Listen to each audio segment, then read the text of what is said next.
امجد اپنی 3 بہنوں، ایک بھائی اور ماں کو لے کر اپنے نانیال میں راتوں رات آ گیا۔ کوئی بھی ساز و سامان نہ لیا، صرف چند نقد روپے اور زیور اٹھا کر لے آئے تاکہ کوئی بھی انہیں دیکھ کر شک و شبہت نہ کر سکے۔ وہ ایک غریب لوگوں کی طرح اس رات کے اس پہر گاؤں سے نکلے تھے۔ جب وہ اپنے نانیال میں آئے تو نانیال کے پاس رہنے لگے۔ چچا جان تو یہی چاہتے تھے کہ یہ گاؤں چھوڑ کر چلے جائیں اور ساری زمین میری ہو جائے۔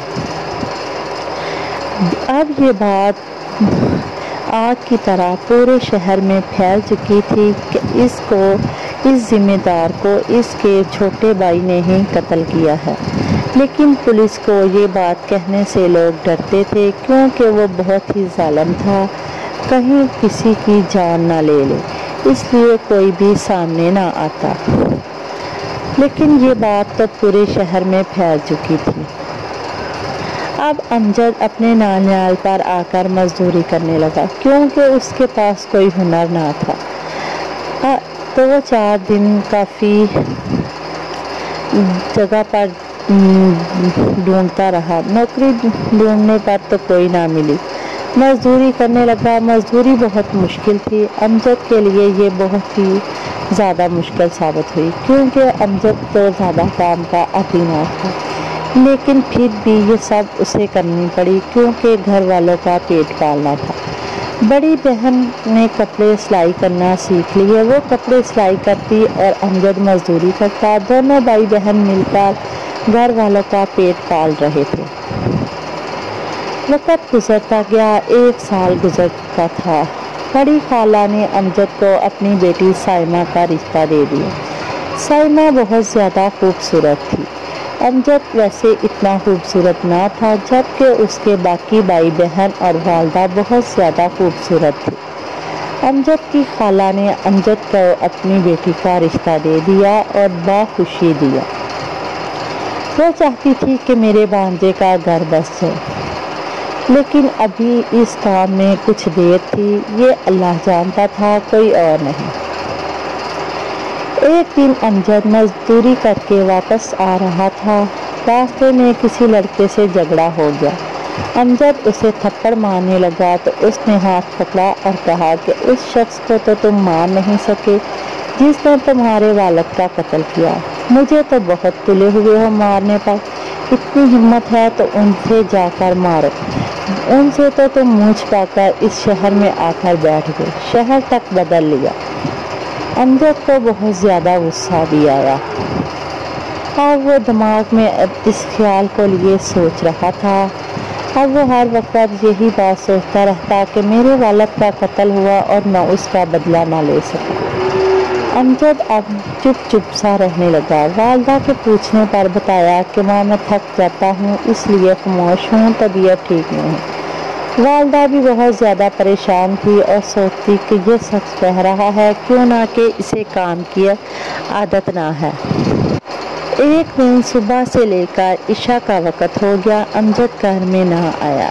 شام کو پولیس آئی، پولیس نے بتایا کہ آپ کا بیٹا تھانے میں ہے، اس نے ایک کالے جرم کیا ہے، اس نے ایک نوجوان بچہ آگ لگا کر جلا دیا ہے، اس کی عمر تقریباً 17-18 سال ہے، اس وقت وہ FA میں تھا، وہ کوئی دوسرا لڑکا نہیں، اپنے سکے چاچا کے بیٹے کو اس نے قتل کیا ہے۔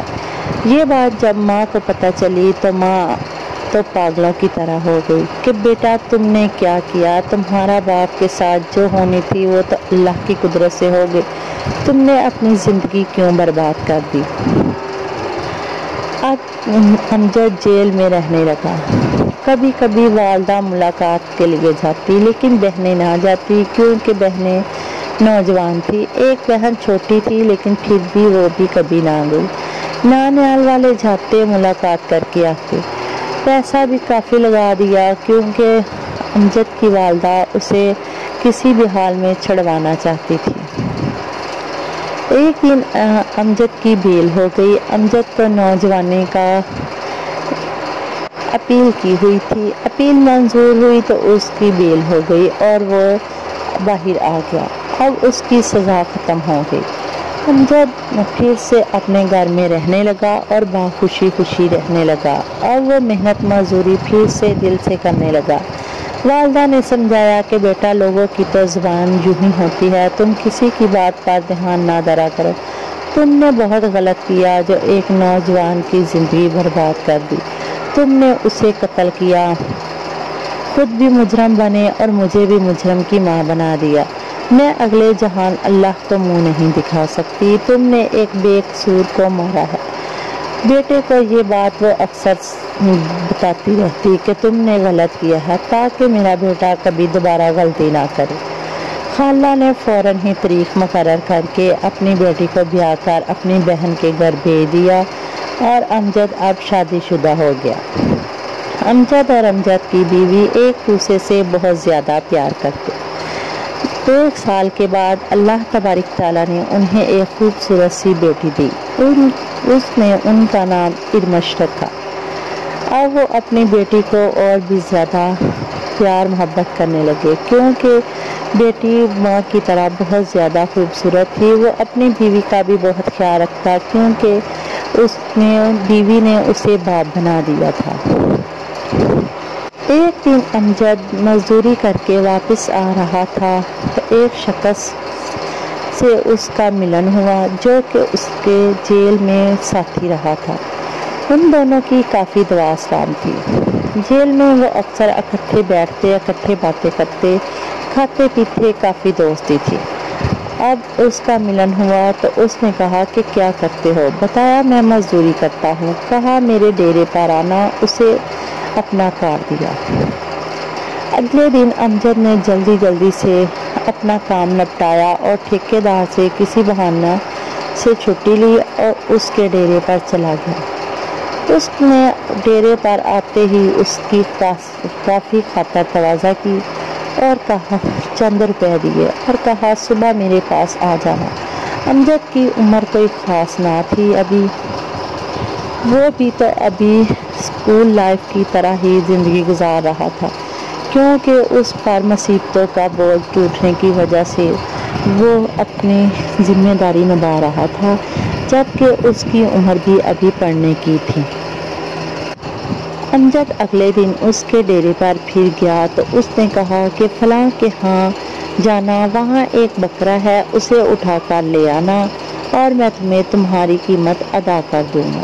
وہ نہیں جانتا تھا کہ وہ کیا کر رہا ہے۔ اس نے بکرا اٹھایا اور لا کر اسے دے دیا اور بتایا کہ سال وہاں تو کوئی آدمی نہ تھا، لیکن بکرا تو ضرور کھڑا تھا، میں اسے اٹھا کر لے آیا ہوں۔ اس نے کہا تم نے بہت اچھا کیا، تم نے کسی نے دیکھا تو نہیں؟ کہا نہیں، مجھے کسی نے نہیں دیکھا۔ ایسے ہی چھوٹی موٹی چوریاں کرواتے کرواتے اس نے امجد کو بہت بڑا ڈکیت بنا دیا۔ امجد اب بڑی بڑی ڈکیتیاں بھی کرنے لگا۔ والدہ اور بیوی اکثر پوچھتی کہ تم گھر سے غائب رہتے ہو، تو کہہ دیتا کہ میرے ٹھیکیدار کو بہت بڑا ٹھیکہ ملا ہوا ہے، ہم وہاں کام کرنے کے لیے جاتے ہیں۔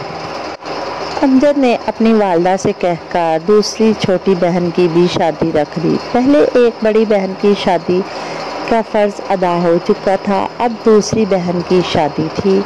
جب بہن کی شادی تھی تو 8 دن باقی تھے کہ اچانک شام کا کھانا کھا رہے تھے، پولیس کے ڈالے باہر دروازے پر آ کر کھڑے ہو گئے اور تڑک تڑک اندر آنے لگے۔ انہوں نے آتے ہی امجد کو پکڑ لیا۔ ماں اور بیوی کے پوچھنے پر بتایا گیا کہ اس نے بہت بڑی ڈکیتی کی ہے۔ ماں چیختی رہی کہ میرا بیٹا ایسا نہیں ہے، لیکن وہ امجد کو ہتھ گڑی لگائی اور لگا کر لے گئے۔ امجد بھی چپ چاپ ان کے ساتھ چلا گیا، کیونکہ وہ امجد کو صحیح پکڑنے آئے تھے۔ امجد تو یہ بات جانتا تھا، لیکن ماں اور بیوی نہیں جانتی تھی۔ امجد کو پولیس پکڑ کر لے گئی۔ اب امجد کی ماں امجد کی پیچھے ملاقات پر گئی تو پوچھا تو امجد نے ساری داستان بتا دی کہ ماں، ایک آدمی پچھلی دفعہ جو جیل میں میرے ساتھ رہا تھا، اس نے مجھے اس کام پر لگا دیا، مجھے کافی روپیہ ملتے، اب سوچو مزدوری میں اتنے پیسے کہاں سے آتے ہیں۔ ہمارے گھر کا تو گزارا نہیں ہوتا تھا، میرے پاس کوئی اور راستہ نہ تھا، اس لیے میں نے یہ راستہ چن لیا۔ ماں بیچاری روتی رہی کہ بیٹا تم نے بہت زیادہ غلط کیا، اب تمہاری بہن کی شادی ہے، کس طرح سے تم شادی میں آؤ گے؟ امجد نے کہا امی آپ فکر نہ کریں، میں شادی والے دن ضرور آؤں گا۔ اسی آدمی نے امجد کی بیل کروا دی اور امجد ایک دن کے لیے گھر میں آیا۔ گھر میں سارے مہمان آ چکے تھے، یہاں تک کہ بارات بھی، لیکن ابھی امجد نہ آیا۔ امجد اس وقت آیا جب ابھی نکاح تو نہیں ہوا تھا، لیکن بارات کو آئے ہوئے آدھا گھنٹہ ہو چکا تھا۔ امجد کے ساتھ 2 آدمی تھے، ہاتھ میں ہتھ کڑی تھی، ایک آدمی کے ہاتھ میں ہتھ کڑی کی سنگلی تھی۔ امجد گاڑی سے نیچے اترا، گھر والے سارے بھاگ کر آئے، امجد کو ملے، گلے لگے اور خوب روئے۔ امجد کی بیٹی امجد کے پاس نہ جا رہی تھی کیونکہ اس کے ہاتھ میں سنگلی تھی۔ ہتھ کڑی کو دیکھ کر وہ ڈرتی اور امجد کے پاس نہ جاتی۔ خاندان کے ایک بزرگ نے سمجھایا کہ اگر اسی طرح ہتھ کڑیاں لگتے رہے تو پورا خاندان تو اس سے منہ موڑ لے گا۔ آج تو ایک ننھی سی بچی نے منہ موڑا ہے۔ امجد بہت رو رہا تھا کیونکہ وہ اپنی بچی سے بہت زیادہ پیار کرتا تھا۔ امجد جہاں بھی جاتا ہے وہ دونوں آدمی ساتھ جاتے۔ شام کو رخصتی ہو گئی، سارے خاندان والے اکٹھے بیٹھے باتیں کر رہے تھے اور امجد کو سمجھا رہے تھے۔ ایک بزرگ نے ان کو کچھ پیسے دیے اور کہا پلیز آپ 4 منٹوں کے لیے امجد کو اکیلا چھوڑ دیں، یہ کہیں نہیں بھاگے گا، ہم آپ کے ہاتھ میں اس کا ہاتھ دے دیں گے، آپ باہر گیٹ پر کھڑے ہو جائیں۔ وہ باہر گیٹ پر کھڑے ہو گئے، چند منٹوں کے لیے اپنی بیوی کے پاس بھی کھڑا ہوا۔ بیوی گلے لگی، خوب روئی اور منت سماجت کی کہ پلیز تم یہ سارے کام چھوڑ دو اور کسی بھی طرح گھر آ جاؤ، ہم تمہارے بغیر نہیں رہ سکتے۔ اب جب تھوڑی دیر بعد وہ آدمی دوبارہ اندر آ گئے اور انہوں نے کہا کہ ملاقات کا ٹائم ختم ہو چکا ہے، امجد صاحب کو اب ہم لے کر جیل واپس جانا ہے۔ انہوں نے امجد کو ہتھ کڑی لگائی اور واپس جیل میں لے گئے۔ امجد آج بہت زیادہ پریشان تھا کیونکہ خاندان والے، بیوی، بچے، ماں، سب کی صورت اس کی آنکھوں میں گھوم رہی تھی اور خاص طور پر اپنی بہن اور بیٹی۔ بہن وہ جو آج رخصت ہو کر گئی تھی اور بیٹی وہ جو اس کے پاس نہ آ رہی تھی۔ وہ ان دونوں کے لیے ہی بہت زیادہ پریشان تھا۔ اب سچ میں امجد نے اللہ سے معافی مانگی اور اللہ سے رو رو کر معافی مانگی۔ شاید اللہ نے اس کی توبہ قبول کر لی کیونکہ اللہ غفور الرحیم ہے۔ اور کوئی ایک اچھا انسپیکٹر آیا، اس کی جوانی کی اپیل کی، چھوٹی بچی تھی اس کی اپیل ہوئی، نوجوان بیوی تھی اس کی اپیل ہوئی۔ جب اتنی جگہ پہ اپیل کی گئی تو انہوں نے ان کا کیس رفع دفع کیا، چند روپیہ اس پر جرمانہ ڈال دیا اور اسے آزاد کر دیا۔ اب امجد آزاد ہو کر گھر آ گیا، وہ پھر سے ایک اچھی زندگی گزارنے لگا۔ اب وہ محنت مزدوری کرتا رہا، لیکن وقت کے ساتھ ساتھ اس کے 2 بیٹے اور 1 بیٹی ہو گئے۔ وہ بیمار رہنے لگا۔ اس کے بڑی بیٹی کا رشتہ اس کی سالی نے لے لیا۔ وہ اپنے گھر میں خوشحال زندگی گزار رہی ہے۔ جو بیٹے ہیں وہ بھی بہت اچھے ہیں، محنتی ہیں، وہ باپ پر بالکل بھی نہیں، وہ اپنے دادا پر ہیں، وہ نیک ہیں اور اچھی تربیت کے مالک ہیں، اس لیے وہ اچھا وقت گزار رہے ہیں۔ جو بھی اگر آپ پر بھی کبھی کوئی برا وقت آئے تو اس پر پریشان نہ ہوا کریں، بلکہ اللہ کا شکر ادا کریں اور اللہ سے توبہ کرتے رہیں، تاکہ کسی سامنے والے نے تو گناہ کر دیا آپ سے کوئی گناہ نہ ہو، نہیں تو آپ بھی امجد کی طرح پریشان ہو جائیں گے۔ لیکن اب امجد نے توبہ کرنے کے بعد بالکل اچھی زندگی گزار رہا ہے اور اب خوشحال ہے۔ میں دعا کرتی ہوں کہ اس کے بچے نیک رہیں اور اپنے والدین کے فرما بردار رہیں۔ آپ کے پاس بھی اگر کوئی ایسی کہانی ہو تو پلیز مجھے کمنٹس کریں تاکہ میں آپ کی کہانی اپنی کہانیوں میں شامل کر سکوں۔ میری کہانی سننے کا شکریہ۔ ملیں گے نئی کہانی میں نئے سبق کے ساتھ۔ میری کہانیاں ضرور آپ کی زندگی میں کوئی نہ کوئی تبدیلی لائیں گی، کیونکہ میری کہانی سنانے کا مقصد بھی آپ کی زندگی میں تبدیلی لانا ہے، برے کاموں کو چھڑوانا اور اچھے کاموں کو اپنانا ہے۔ پلیز آپ اپنی زندگی کو تبدیل کریں۔ ملیں گے نئی کہانی میں نئے سبق کے ساتھ۔ اللہ حافظ۔